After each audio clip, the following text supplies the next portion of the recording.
konnichiwa for all our Japanese listeners. Hello and welcome to another edition of Talking Out Loud, podcast number 27. Starting to write them up now. It's a good sign. Nothing majorly new to report on the Bankwood front. Just catching up with pods already recorded, and hopefully just trying to get them out the door as soon as possible. So that's the plan. That's the plan going forward. But without further ado, I'll hand over to myself for the pre-recorded intro to this pod. Now this one is again with my good friend Matt Christmas, Sam Trippier, and a newbie to the pods, a Mr. Craig Black. We dig a little deeper into Craig's credentials in the pod, but to give a brief summary, favourite ever film, Seven Samurais, no dispute. Currently studying a PGC in early years, and he has his very own podcast, Bristol Men in Early Years podcast, so do check that one out. And oddly enough, a fellow 10-day Vipassana attendee. I don't know where we keep finding these, like moths seem to be drawn towards this pod, so yeah, quite a few now on the pod. Now this pod is recorded in Manorbier in Pembrokeshire, Wales, during the Festival weekend of 2018. This was in the summer in Pembrokeshire, an excellent festival. However, this one is just recorded during the day on the Saturday of that festival. We'd walk down into Manorbier, a beautiful little coastal village in Pembrokeshire, nip to a cafe for a bit of brekkie and a piece of cake before heading to the pub for a pint. And this was a discussion about a little concept that was initially called the Whine Curve. Essentially, this pod is just to run you through the premise of that concept, which is an idea we had for mapping human emotion over time. Pretty complex task, but we thought we were up to it.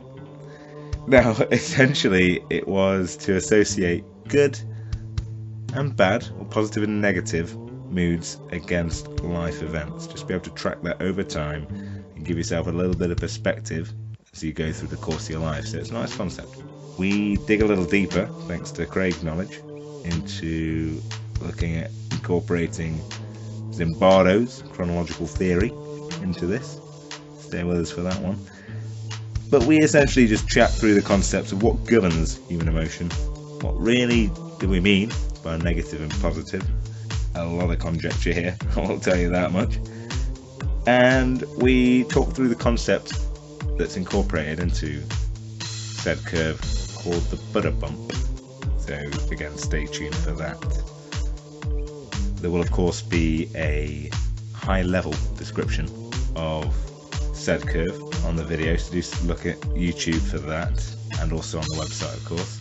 But essentially, once we get through the premise of what it is, we talk through concepts at play, we then go on to what's the actual use case for this. So we talk through that and then follow that up with a relatively lengthy discussion about the name for said tool. Of course, we briefly head off topic at times, whether it's discussing our favourite music to ski to, or the cafes and scampi of Pembrokeshire, Wales. So again, yeah, there's a little bit of shifting now and again. We are fine-tuning as we go, of course, calibrating as we riff off each other. But a really interesting pod and a concept that I'm still very much keen to progress. It's a much trickier task than I initially anticipated, I must say. So over the past months, it's become harder to nail down an action plan for putting this into practice, but I'm still very keen on the idea of getting this into implementation at some stage. So yeah, do take me seriously and get in touch if you would like to speak more on this topic. As ever, you know where to reach me. Just get in touch any which way how, and we'll discuss those concepts in quite some detail, I promise you that. So without further ado, I'll give you an introduction to the Whine Curve / Mindmap. Play it! Here we go. So hello, I do it is episode, I want to say 23, 24 now. Yeah, maybe we'll find out. Total number of podcasts. Yeah, I think this will probably be 24. I've now released 15, Okay. so we're a little bit behind. This will probably won't air for another 4 or 5 months, but Let's keep it anyway. on topic then. Yeah, exactly. So I'm joined here by Matthew Christmas and Sam Trippier, who obviously we've met before. We met last evening as well with the apology, so thank you once again for that. Yeah. I hope it came across as heartfelt It did. sincere as I wanted it to. That was No, a long yeah, old very much. apology. It actually wasn't. It was only a couple of minutes. Yeah. It felt like it. long. It It did. felt Didn't you don't normally apologise for that long. Yeah. 2 minutes. Yeah. It's like a It hug. was Any necessary. longer than 3 seconds and it just feels a bit weird. I think you apologised like 3 times the same way or something, but Yeah. it meant you meant it. I guess. but it's always Really helpful to drill it reinforce. into the ear holes of the listener. Sorry. doing It's it fine. again. No, we'll leave it there. That's No, enough it's apologising. disingenuous. That's an extra minute there. So he does apologise. So we're joined and by a new guest as well. We haven't had quite on yet. The Craig. Craig Black, is it Craig? The I'm really Craig. fresh. The Kraken. The Craig. Just a quick sort of overview of yourself. Maybe name, age, and favourite film. And Okay. sexual preference. So my name's Craig Black. My age is 32. My relation to this podcast is I'm Matt's mate. Good. And I'm contact. hopefully expanding that friendship circle now. Very nice. Square, Fingers crossed. friendship square.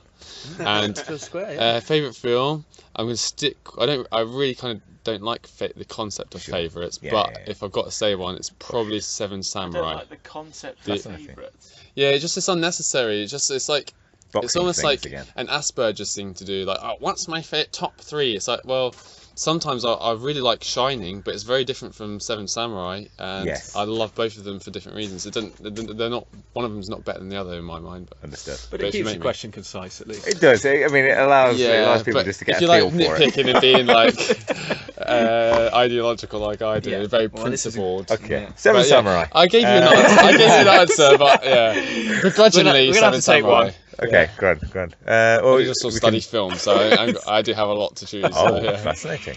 Oh, that's a different podcast entirely. I'm shit at studying it, so maybe not. So we're here today to get these guys up to speed with the Whine Curve.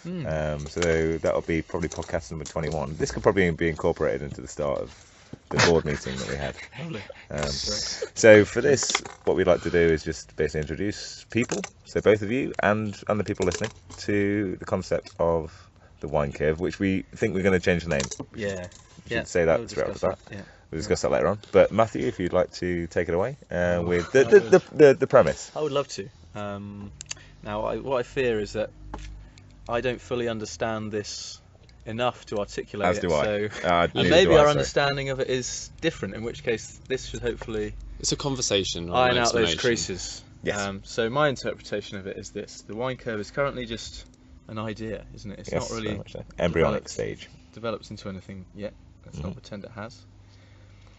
It's an idea about mapping human emotion Correct. in a scientific way The axis. in a 2D plane Mhm.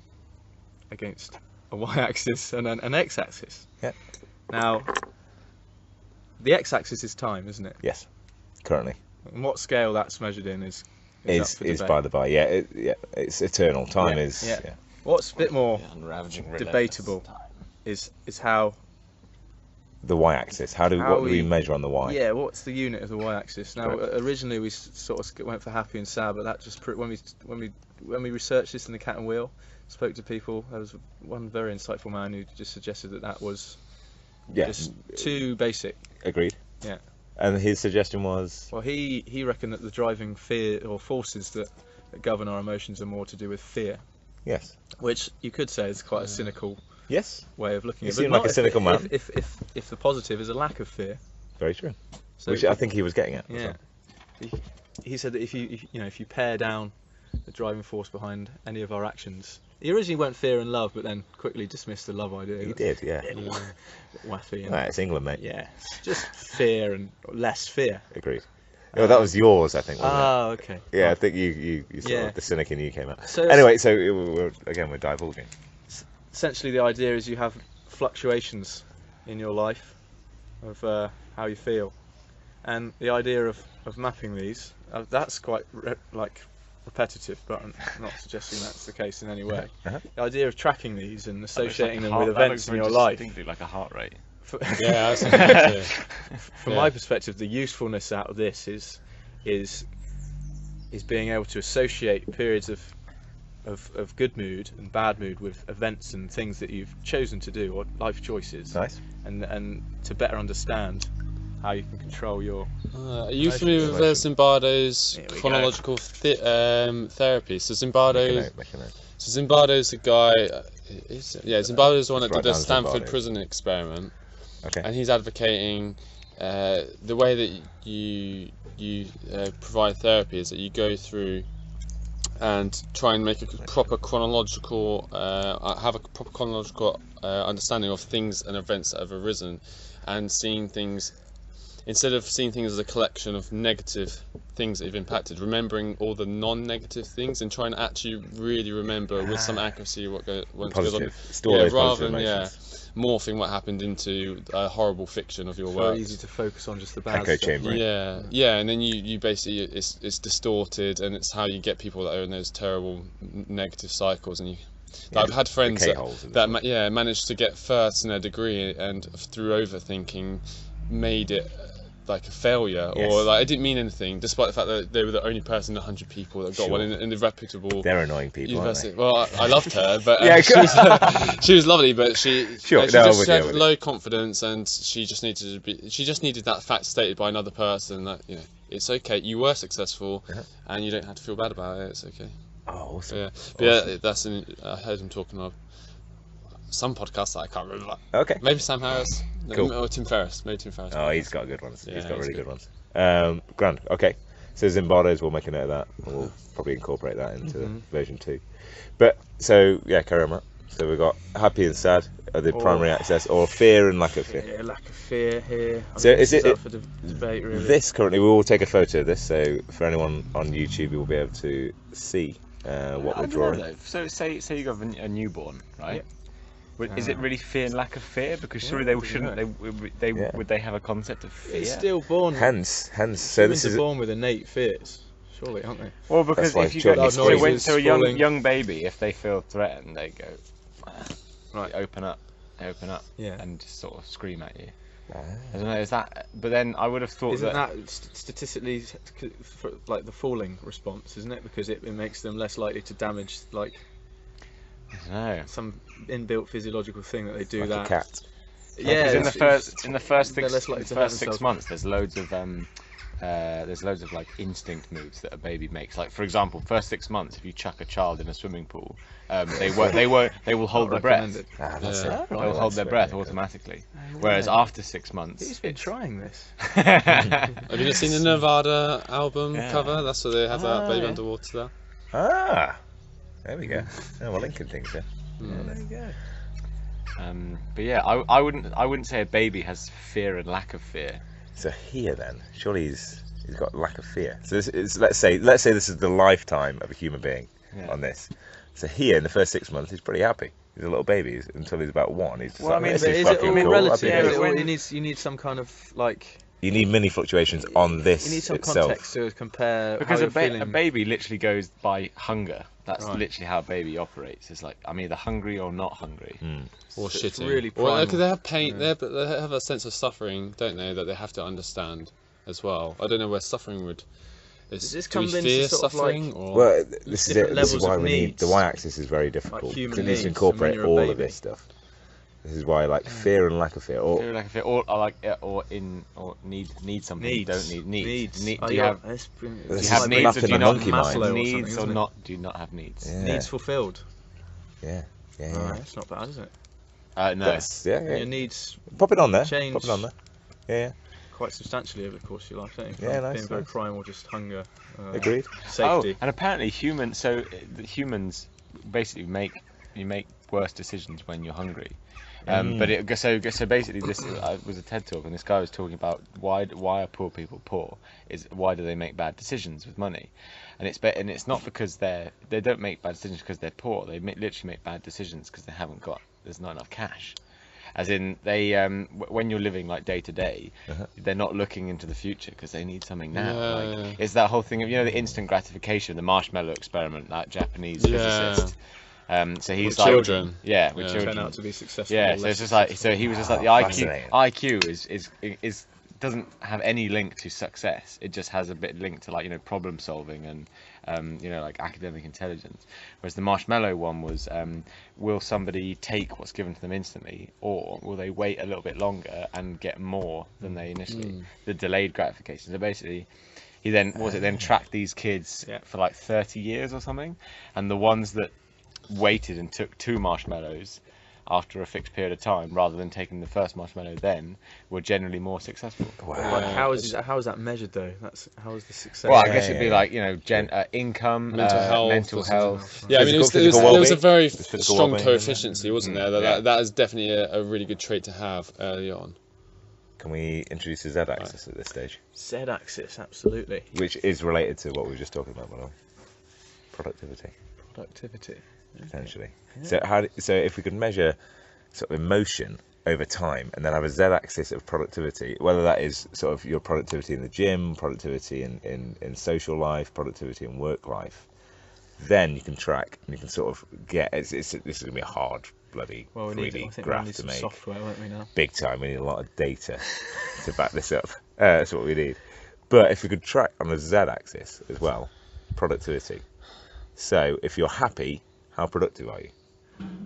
And that actually gives you a. Because is it in South Korea or North Korea? They have the most highly educated children, but also the highest suicide rate among children. Yeah. They do like 16-hour days at school. They force them to do that shit. Yeah, so they're not happy, but they're really productive. And the same agricultural revolution. When people had to work, they died sooner. They had more chronic issues, whereas people that are hunter-gatherers would do that for about 3 hours in a day, and then therefore the rest of the time. I mean, it depends what you call productive, because they had more time to be social. So I mean, they weren't lying around doing nothing, I imagine. No, they were talking, they were expanding, they were exchanging ideas. Yeah, and I guess you could work for 16 hours a day, but how the production, the productivity of that drops off, as we found out. That you shorten people's hours, they are more productive. Bingo, 6-hour days, happy days. Yeah. Why not do that? Or 4-day work weeks. It's going that way. New Zealand, they're starting applying, and there's a few that have done it. If it works out, eventually the idea has to be stronger than your ideological concept, which is worse than what people are eventually experimenting with. Religion, isn't it? For us. In Sweden, the kids go to school when they feel like it, and they sometimes do like 4-hour days at school. Excellent. And then it turns out that actually, when you reduce the amount of hours, kids want to go to school more. Yeah. Makes complete sense. Is that managed at all then? In Sweden, if I was a kid, I think I would. In Sweden, this is like kindergarten age, like primary school, primary school, and the kids, they aren't. It's not quite Steiner, but it did look a little bit Steinery. But they're some of the most industrious kids.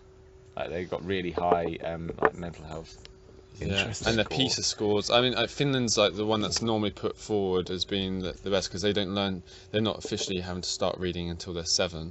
Yeah. And they make the same progress that we make in 2 years of reading, and they make that in 6 months. Yeah. And just imagine if you're failing for 2 years compared to whatever, and it means that the discrepancy between the worst performing child and the highest performing child is much larger, because if you get left behind when you're 5, you've got a fucking long way to catch up. Whereas basically they focus on like playing in the playground and interacting with other kids and talking, rather than like writing and reading. Some really interesting Netflix stuff on intuition, and also teaching kids meditation from an early age, or not full on meditation, but just focusing on breathing and understanding how breath That's what works. we do when we do it in 4-year-olds, and it's for a short period of time, and you don't teach the abstract concepts of it, because I think some of them, the abstract concepts, they're already doing it as well, the mindfulness of it.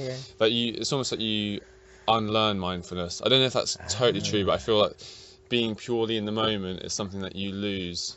It's why children aren't organised in a lot of ways, and they're not thinking 10 minutes ahead. They're thinking of what they're doing right that moment. Yeah, very true. So ability to live in the moment could be the third. So could the more mindfulness be the ones that always take the marshmallow first? Maybe if they're... I don't know. I wouldn't know. Maybe they know. Maybe they clocked onto the fact that it's a test. And maybe Maybe they're aware of mindful, their, like, okay, their fuck greed it. or something as well, that Yeah, they're yeah. more observant to that. I don't know. Whew. And that'd be interesting to see. I have Very no good. idea. I just don't feel confident guessing. Yeah, of course. Yeah, we're all. We should put a disclaimer out there. None of us are qualified really in terms of sort of neuroscience or any sort of emotional. I'm really good at conjecture though. Oh, and just making up fantastic at it. opinions. Oh, so- brilliant at it. No, it's my favourite pastime. Ruminating. Yeah, absolutely. And I think that's fine. Yeah. And honestly, if anyone's listening out there and they want to get involved in the Whine Curve, do let me know, and we'll have a chat. But carry on. So we got. I think I've got to about as far as I can before flailing around, to be honest. I think. If we want to flail for a bit, we can introduce a bit of comedy into the podcast. So if we want to talk about the Butter Bump. The Buddha bump. I believe. So if we were to map Buddha on here, he's spiritually enlightened. It'd be some kind of. His baseline would be up here. Yeah. So he's more content. That's his baseline So now. he's So flat. I wouldn't say it was a great lack of fear. I would say he would always be fearful for his people, but lack of need. Buddha wouldn't fear because that's not being equanimous. Agreed. Like fear, that's because fear leads to under this. misery. So I'll shift it. I think because fear is a reaction and being enlightened is about not reacting. Yes, exactly. He's being fully equanimous. Yeah. You can have fear for a people.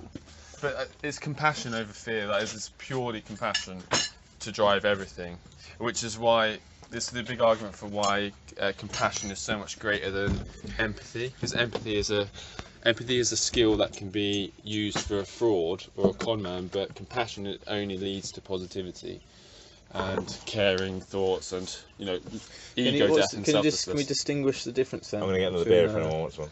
Compassion and empathy. I'm okay actually. Sure. So empathy is when you. Drink. I'm alright for now. Or anything? Good cheers, mate.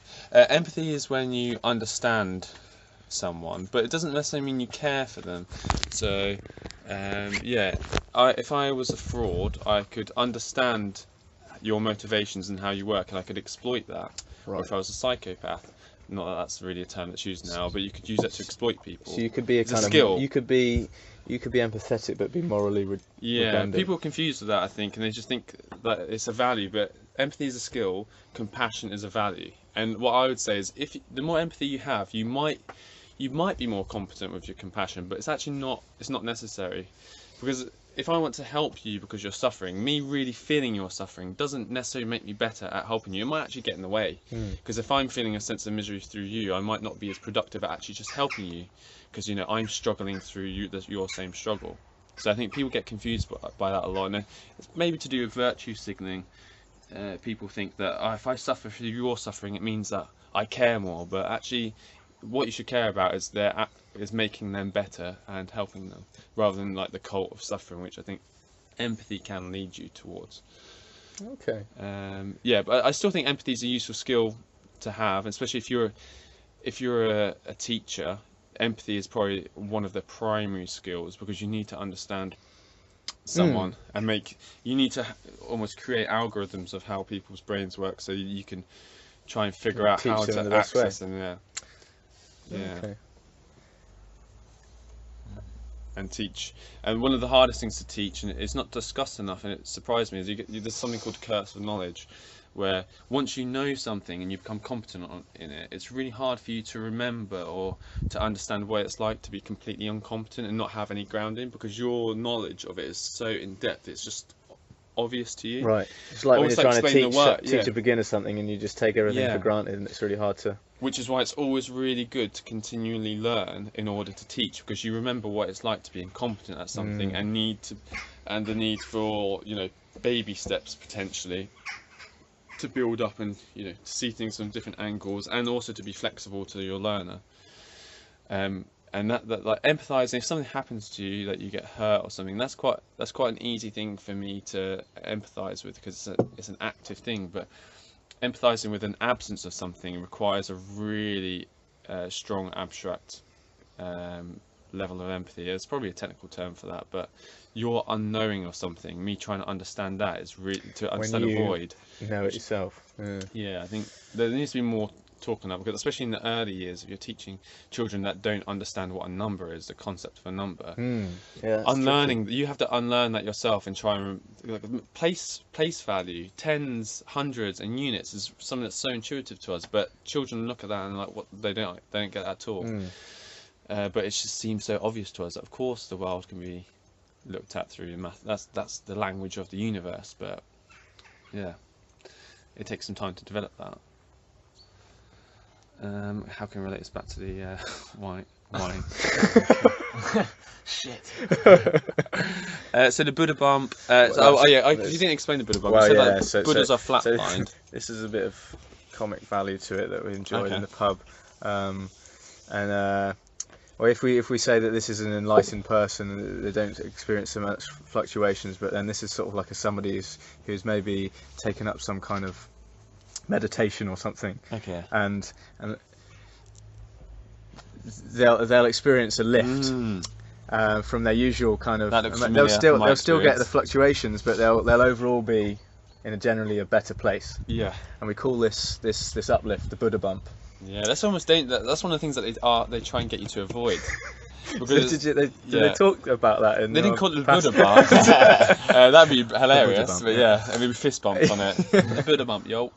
Yeah, they talk about start getting sensations, and some of them I had moments of euphoria which like ended in like tears of like almost like joy. It was crazy sort of breakthroughs, and I didn't indulge it too much, but eventually you get some of the sensations can be quite pleasurable. So you do some in Vipassana, you do these body scans, and I did this one. And we go down from the top and try and be aware of everything. Yeah, so there's different ones that you can do, and I have like a 3-phase thing because that's the kind of nerd I am, where I'd go through different stages.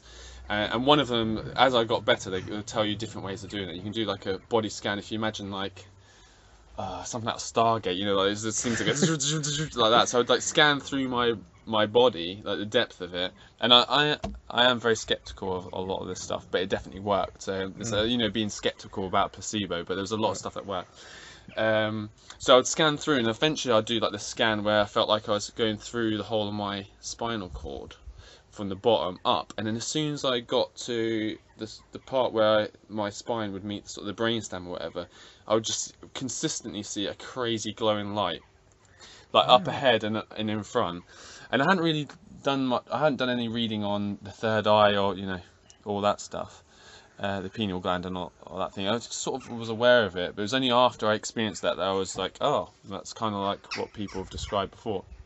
But it was really joyful, and as you're taught, it's not to indulge in those sensations, because actually you're being aware, but then you're not being equanimous, like even. You're not being even, so then you start craving those feelings, and then actually you're undermining your practice by doing that. Right. So I would say the Buddha bump, I mean, it happens to everyone, and you have a bit of euphoria, but you do have to be aware of. That's a problem. I mean, I'd rather be in that Buddha bump than down here, sure, crying. Yeah. But I mean, they don't really distinguish between the difference between. They distinguish between craving and aversion and how they're both bad, but they don't say that craving is better or worse than aversion. So you would crave. The problem is the reason why this is bad is because you would crave that sensation because it's enjoyable. Yeah, and then if you crave or you are trying to be aversive to anything, it will only lead you to misery, because that means at any given time you're supposed to appreciate things in the moment as it is. Right. If you're craving something, then it means you're in a situation where you want something that you aren't in. Yeah. And I mean, I had that on an experiential level where I was basically screaming inside like a little child, going, "I want to stop this! I want to go home!" And the back pain was terrible. How many days in was this? There were several moments of this. I mean, the first one I had was on day 2, and it was like 4:30 in the morning, or like it was a 2-hour sit that I had to do. Well, I didn't have to do it actually because I'm very flexible, but I was sitting through that, and my posture was terrible, and I'm a very fidgety person.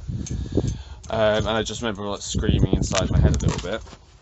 And then I just kind of got over that. But there was another time, one of the major breakthroughs, which might have been on day 7, is when I was having a horrible time, and my body, I felt like I'd shrunk, like my whole mass had turned to jelly, and I was literally 2 inches tall. Like that sounds ridiculous. I felt like I was Taking something. Yeah, it was really odd. I felt like I couldn't breathe. I felt like my tyres were deflating. I genuinely felt 2 inches tall and like a puddle, and I was panicking through the meditation, and I got through that. And then after that, I really understood how that misery was my own doing. I had created that, and yeah, you can get through that because you're trying to avoid something. I was trying to avoid the meditation. I didn't want to do it. I wanted to escape it. And if you focus on wanting to escape it, it's what makes you miserable. It's not sitting there still. And actually, once you do this, the wanting for something else. Yeah, you can't get bored. I don't get bored now, because every moment is just sensation. So if you only get bored if you're craving something or you're trying to avoid something. So actually, it's really nice traveling. I've over the past week, I think I've probably spent like over 24 hours on trains or cars, and none of them have been painful. Whereas before, I'd have headphones in the whole time. Oh, you don't even listen to music or anything? I haven't been. I did it because I realised I had basically inoculated myself from the world, and it's lovely. I mean, I got so bad that, relatively bad for me, I was cycling with 2 headphones in. And before I was like, no, I'll never do that. Then I did one in headphone. I was like, oh, this is nice. And all of a sudden I've got a score for my life. I'm cycling as fast as I can. I'm listening to electronic music. It's amazing. It's the same as skiing for me. I used to do that skiing. It is good. It feels amazing. Not all the time. It feels like you're in a French film and everything's been scored. A couple of strongs. I always snowball with headphones. It's so good. Like, I feel like that's different though, because you don't have to be aware of traffic so much. You do. Whereas, if you're off piste, you're probably right. Okay. If you're on piste, I always like it's putting it fucking in before lethal. like a mogul run, and then you can just really really gets you in the kind of mood for. What's your mogul music? What did I was listening to Nicodemus last time on holiday, which is Nicodemus. kind of funky. Heavy EDM when I do mine. Oh really? And maybe a bit of jazz. That's such a paradox, right? It's such a, And a bit of jazz thrown in, just for those mellow runs. Jazz and like upbeat folk music. hilarious. Okay. for skiing Yeah. or snowboarding. For skiing. Do you exercise Folk music? for skiing. I don't really exercise. Okay. So. Well, you cycle. Yeah, I have headphones when I cycle as well. Okay. Cycling is just I mean still an end to get to work. No, fair. That's kind of play same for me. sports. I don't really go anywhere to specifically exercise. Just I do it in a game. Yeah. Gets my attention there. Otherwise, Interesting. Gamification. Gamify it. If it's fun, you're more likely to continue it. Yeah, definitely. You use it a lot at work. Okay. Yeah. So it makes I get something addicted to that though. That can be a it's the problem great as thing about well. games, Yeah. my friend. Because you make everything fun, which is a nice carrot, but eventually it's not equanimous because you're just trying to make everything pleasurable. Exactly. Yeah. But, But if everyone was equanimous, it'd be boring as fuck. well, I don't think it would be. It'd be interesting as hell. It would, or it'd be just the best world ever. Maybe because I felt really on day 8 I went really flat. Yeah. And because I forgot that actually being economist isn't about not being happy. That the whole thing is about being happy at the same time. Yeah. Maybe it would be more boring. Maybe there would be less creativity. I think maybe there's a link between people that are manic and their creativity. Yes. Oh, right. So where do we get to on the Whine Curve? Just obviously I was away for a little bit. We were discussing the Buddha bump. We've done that. Yep. So now it's open field really. God bless you. That's a cheeky scampi when you're away. Thank you very much. Have you got any ketchup at all? Yeah. Oh, bless you. Thank you. Just look like chips. That's a good looking chip. Aren't they? £6. £6 for a little. It's quite a lot actually. Yeah, for all of it. Scampi is expensive. Bulking, mate. Bulking. Gotta keep. Do you want to do some This squats? goes. I'll just lie as a plank. I ought to I appreciate actually. you I haven't haven't done got squats gym for a week. at the moment, so yeah, you'll need to. Got to make them Squeeze gains them in. somehow, haven't I? Can you pistol squat on both legs all the way? Hell yeah. What's a pistol squat? Squat with one leg, but you got to go all the Can way you? down. I can't really do it that well, but It's I mostly can show about- you the premise. Yeah. It's mostly actually Oh, not bad. That's Maybe good. not on the left side. Though. Yeah, that's it's more about your annoyingly balance and strong. strength actually. Yeah. Like, it's about not falling over. Very good, mate. that bit. Yeah. Left leg to trick you. Some people do it with weights, dumbbells extended. I can't do that. I think I can do it on my left, but since I broke my right leg, I can't. Yeah, that I sucks. think balance combined with like strength activities is really good, isn't it? 'Cause Yeah, it's strength and perspective because it's like it's what you actually needed. Yeah, If you do it's useful. do rings, do dips on rings. It's Oh, so yeah. it's so humbling. keeping you, Yeah, like- get someone that's strong to do it, and then do a few, just and then be like, oh, that's not too hard. And then as soon as they do it, they look like Bambi. Ugh. Yeah. It's amazing how it sorts you out. It's a shame. World's smallest salt Hang grinder. of it. Yeah, exactly. Quick learner. Yeah, no doubt. So I think so the premise is, as we all know, very simple for this. Thank you. So is this an analytical tool that you would use to Yeah, so this is refer what we back need to describe. Now we need to understand what the hell we can use this shit for. Well, we were saying that it would be useful to people to understand, to help themselves Emotions. understand and manage their emotions better. So what I was thinking last Yeah. night was this could be a good early educations tool for kids. So you can gamify essentially emotional intelligence potentially through this. They are definitely interested in that. If you talk about when I would introduce it, especially towards the end of the year, and they were sort of on board with the mindfulness and doing a bit of meditation, I would talk about how it's important that they learn to control their brains, and I give examples of times when they're not controlling their brains. Thank you, and how they're just reacting. And it was I would ask them a sort of leading questions, but do you want to control yourself? And I think they understood the idea that there were times when they were loosely reacting and other times when because after an incident's happened and you talk to them, quite often they see more sense than they did and they're not constantly repeating, but he did this, but he did, well, some of them do, but So a caveat to this, so just explain your job, just people out there who don't understand. so I mean I've worked in schools as a teaching assistant or in special education needs or in form of charity for quite a few years amongst other weird jobs that I've done, and then I'm about to do a PhD in early years, as well as working for Bristol Men in early years network, where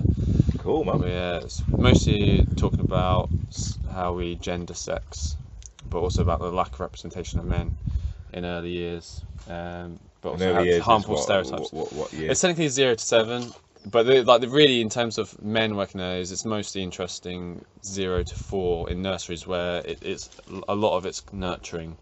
Okay. And there's very small male representation, and that's where all the stigmas happen. Whereas I've never actually, a lot of the things that I hear people talk about in the network, I've never suffered.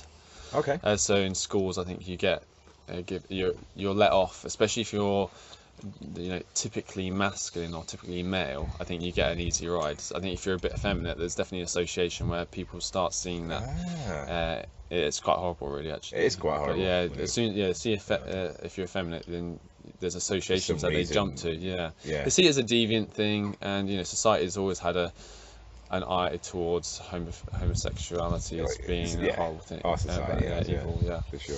But so that's my Interesting. background. And you got a podcast? Yeah, we do have a podcast. We get a range of people. Said Angela Rippon, not Gina Rippon, as I always call her. She's a neuroscientist, and she talks about how there's no difference between male and female brains.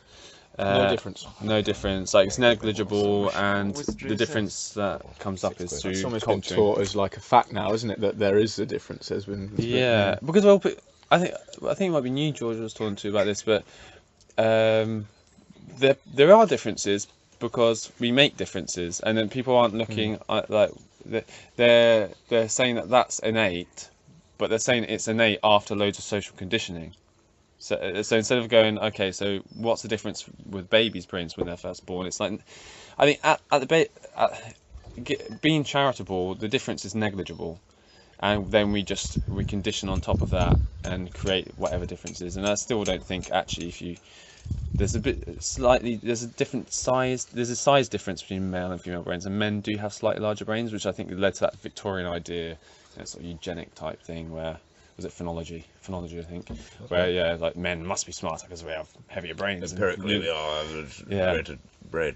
Yeah, Interesting. and lots of dark shit there. Yeah, there's a lot, mate. It's quite interesting, but Just to state the view quite clearly, we're not. I advocating the Victorian was going view. to try and take that in this direction. Yeah. Oh, interesting. I'll see you back at the Mr. campsite. Brexit. Brilliant. So yeah, no, I don't know. What's your thoughts on using this as a potential sort of a gamification? If we can get it correct, just to teach sort of younger kids about, okay, there's your baseline of emotion.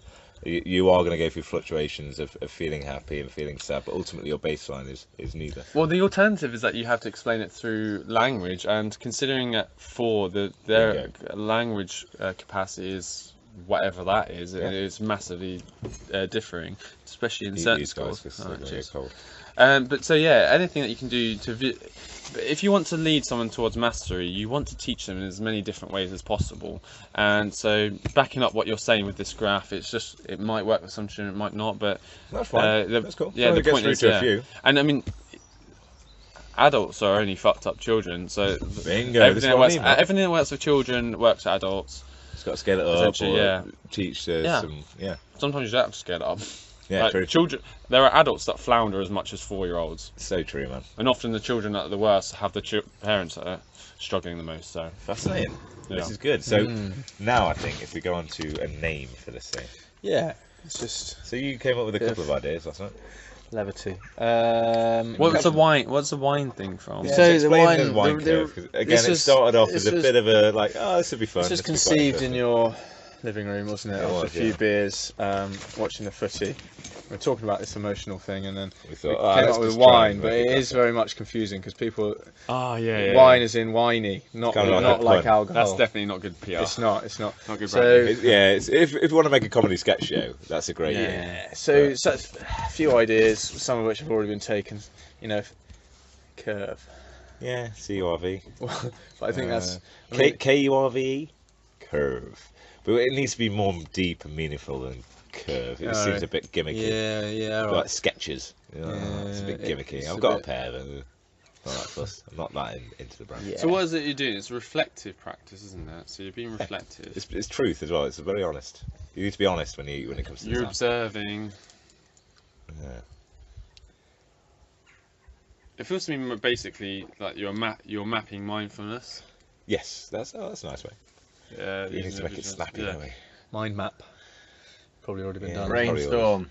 Ooh, controversial. Controversial that. What are you supposed to say? Spider diagram or something now? Cloud. No, map. thought shower. Isn't it? That's Thought almost too ridiculous. It's a bit much, isn't it? Yeah. Just come on, say fucking Why? brainstorm, So what's it's wrong fine. with brainstorm? Supposed to People be are having okay. epileptic fits or something, isn't it? Yeah, that's what they experience. What about reflect with a K? I'm all for just like unorthodox spellings. That's what. Yeah. It kind of looks like it could be communist or something with a K or something, or Like- German. Eastern European. Yeah. It does. It sounds like a good fucking techno band. Reflectic. There you go. What about this? Oh, you're getting the Oh, right Jesus. typology on here as well. So no one can actually read it and it never goes anywhere. You're like, how do I say this? Oh, never mind. Recollect. Yeah, that sounds like Little, mate. No one knows what it means, but Or we could just have a nonsensical one. Then you could. yeah. middle. It's hard, isn't it, making a name? Yeah. Maybe we're overthinking it. There's Maybe a lot just of call pressure on the it. curve. Just the curve in plain English. There we go. What's the curve? Well, it's anything you want it to Bender with an R. Moody. Like grinder. Moody. Bender. be. Again, Put it backwards. again, Put the R backwards. Yeah. it's not that Bend. accessible to some people. Oh shit, That's yeah, all I'm that's definitely saying. gonna work. I did cycle past somewhere called Benderlock. Benderlock. Yeah, Benderlock. Okay. That was quite. Where Fun. is he from? I know it's a place. Oh, okay. Right. And it's up in Scotland. Person from Pembrokeshire. Bender. The whole lake called Unfortunate. Bender. Benderlock. Oh, okay. Words are funny, aren't they? Yeah. Interesting they labelled a robot Bender, though, isn't it, in Futurama? I know because I he think it's bends the- good. yeah. Sure he I does, think- but I it's think I also was- called Bender. I think I was. I feel like that was deliberate. I do. Or that was just like, yeah. I feel like Matt Groening at his finest. Just being like, oh, I could actually take the piss here a little bit. Call him Bender. He just bends grows. He's the manliest man alive. But it's called Bender. See the when Friends came out on Netflix, loads of millennials were like, "Oh my god, this is so Ridiculous, isn't it? homophobic, sexist." Friends? Yeah. Absolute bastards. Shut up. Yeah. This is done in the 90s. It was fine in the 90s. Jesus, Don't read any you weren't Shakespeare, there. you'll be crying. Exactly. You've got to contextualise all this stuff, haven't You you? have to. Oh, was it people that weren't aware of Friends before, and they're like, oh, what's this? I thought you should hate your Yeah. parents as well. Exactly. Your parents would be the most fucked up Idiots. people most of the time, unless they're like uber progressive or something. It's like your grandparents, you know. You're like, Yeah. oh, you can't have those views. One of my Sorry, friends but did they it. do. They're old and they're like, Yeah. nah, this is me. But shouting at That's them's what I not the do. way to go. It's a little bit of Where? Did a Lenience has thesis to on be like given there. morality throughout the ages. So are your morals can you judge historic morals on today's in today's times? Scampy. That was Scampy. How much is it contextual? I had to get over the £10 limit. Yeah, and surely some morals are relevant regardless. We bought a lemonade as well. I literally went in for a pint. I was like, conformity and just So you survival got some Scampy instinct. 2 conversations on one podcast. That's got to sound good. Oh yeah, no, right. We're talking about morality. You're talking about ketchup, I think. What's the morality of ketchup? Should we go? Research on that? Oh yeah, that's an interesting one. What is the morality of Tomato ketchup? murderer over here. Sure, he's got some interesting views. Yeah, just come back from the Tomatina. Couldn't care Disgusting. less. Isn't it? That's what they'll say in 50 years. They'll listen back to this and go, "You horrible bastard." Well, I was surprised I when I can't heard wait for this that guy. there were peasants outside begging for the tomatoes to be thrown at them so they could eat, but you guys ignored them and just filmed your Bullshit, friends. right? So you've made that up now, and now that's I heard on on the record. podcast. It's fine. Bullshit. And I Adam didn't Buck's see on any of it, these. There are a lot of, to be fair, there's a lot of obviously North Africans who are trying to sell their wares. But that's Spain for you. I didn't mean to try and drag this this way. I was just trying to make you. No, I understood that, but I thought I'd go toe to toe with you on this one. And see how you like that one. You made your bed and I line it. Yeah, exactly. Oh, we want to go around, do we? Want to go Fresh going and into this, confident are we? from your victory in the cake shop where you got a Absolutely. confession from the woman. That was a great confession. I'm happy about that. She bought in the cake. George discovered that. I discovered it. it before. And you were like, oh, so where do you, who makes these cakes? It's like straight in there. What the flowers? Fair No, I play said, what to the her. She flowers? was What the forthcoming flowers? in her honesty. Yeah, she could have I quite didn't easily been like, she oh, could've been bullshitted slaving us. away. Yeah. She didn't, did she? I was like, what the flowers? No one knows what the fucking flowers are on. I thought we were like, those what's on cakes, the top so- of it? She just described what we obviously. There's not. Well, it's actually pistachios, but anyway. And then like, yeah, it's a Still a- flower on there. still a Oh, nut, though. that's what that is. She's not wrong. Sorry, just for context, if you're listening in on this one, we had a cake, didn't we, at the 2 cafe? cakes. Just down the, where are we? Manorbier. Manorbier. I'll go for that. Manorbia. That sounds like somewhere in Well, Spain yeah, when you go Tembe. to the party. Tembe. Close to Tenby, isn't it? Okay. Well, yeah, That's we're in easy to Tembe. say. For Westival. Oh, it's Tenby a district, is it? It's a region. Okay. Oh, excellent. Oh, right. Thank you, I thought it was a... Well, the address has Tembe in it. Oh, okay. Grand. So a lot of Welsh people who were annoyed are now alleviated, so I appreciate that. If you are listening in and you are Welsh, we have corrected that. You have the internet. Yeah, so anyway, we're in Tenby, Manorbier in Tenby. Went to a cafe, didn't we? Had some nice breakfast. What was the cafe called? I forget. It's always good to plug these little places. It's like the only cafe here, so- cafe The cafe. in Manorbia. Yeah, Which isn't the Castle Like a Cafe. beach hut, surfing shack thing. It is. Oh, it was a yeah, surfy bingo. one, wasn't it? Lovely service. 5 stars on Google. Very friendly. That's what So I would you give them 10 out of 10? Yeah, I felt nice. You're a very giving man. Yeah, I basically 10 out of 10. Unless it's something's Never a 10 particularly out bad. No, but it's cheap enough. No, It's it, like- it was 9 yeah. out of 10. It was a fantastic place. So what, I'm what, not- was if it, I was an art- what was it missing to get that 10-10? A homemade avocado cake. That's what it was missing. I mean, she's right. Gluten and dairy-free cake. Yeah, that's That's a bit of an right. art. It takes a... Oh, of course it is. Are a That's how you get your complete 10 out of 10. You've got to really work at this shit. But, very good. 9 out of 10. Get yourself down there. Yeah, that's definitely worth going to. Wow. We are deviated massively. Yeah. Back onto the name of the thing. So we got bender, curve with a K, reflect with PH and a K. All of those ideas are terrible. They are. Yeah, let's skip on for now. About the moody diagram. The moody I diagram. feel I think that an struggles engineer with the down the wine. line is going to get a bit pissed off with that bastardisation. Go on, what's the moody? What's the moody? It's using fluids calculations, isn't it? Oh, of course it is. Reynolds Yeah, number. fuck, I should know that. Jesus. It was Ah, 5 years of that Bit shit. esoteric. Easy to forget that. Yeah, it is. Very it's in and out. The needy gram. The moody gram. It's got to be something that people want to. If it sounds like it's something Wanna you get don't involved want, in. yeah. It's like because otherwise it suffers from the same thing that wine does. Like Yeah, it's Yeah. negative. Like Instagram. Instagram's quite a cool name. It's like Insta, and it's also Emogram. gram. Hemogram. Emogram. No, because again, that plays on negativity, on the email. Emo short for emotion or emotion gram. Yeah, that's Emotion line. All I'm hearing is emo. yeah. That's all I'm hearing right now. Alright. I'm not on that Limesham. age. Go on. I'm clutching at straws here. No, it's a tricky one. Line. Just line. Can we use graph instead, like reflection graph or something like that? Yeah. Or map potentially works as your Map's plot. good because it allows you to go more dimensions. Did we say mind map is the thing that? Mindful map. I think the mind map has short. It's because they're both one syllable. Should we see if Mindmap? Mindmap works? for now. I think we'll bank Yeah. Mindmap. Bank it. It's safe and it's Also alliteration. functional. I love alliteration. I love It a just bit of sounds that. Yeah, that's beautiful. not too bad. That's not too bad. we can get the right typology on that. And Yeah. people will probably buy into it. Yeah. Mindmap, I like that. Okay. So instantly, great input from both of you. So appreciate this. Oh, we've got a symbol there. Yeah, well done. I'm the symbol guy. So. Interlacing. It looks like Yeah. mountains. We can make Yeah, it it's like lovely. mountains and the symbol. Oh, that's good. That's adventure as Pointy well. boobs. Yeah, Madonna Very- boobs. Make that clear then. Oh yeah, like Pointy sunbathing. boobs. Nice. Yeah, that is, Excellent. I mean, so should we pause should we it there? conclude it there? Yeah, I think so. Excellent work, guys. We came up with a name, and hopefully you got a sense of what we're trying to get at with this one. So this will develop. We'll just keep the conversation going on this one. Sure. We've got a lot of work to do. But again, if you are interested in that discussion, do write in, and yeah, we'll get you on. Particularly, scientists and that. And Very much field of so. psychology, But yeah, anyone. anyone. Yeah, anyone. Everyone's got equal input on this one. But yeah, Absolutely. if you are a data scientist and you can mock this up, it probably would be more Or an profitable app to us in the short term. Yeah. But Yeah, anyone. yeah. Yeah, there's an element of that. We'll still be involved. Right. Put names on the top. You could be credited. You will, yeah, still be involved. Anyway, that'll do us for now. Thank you, and goodbye for now. Bankwood Bear Productions. Cheap and chill.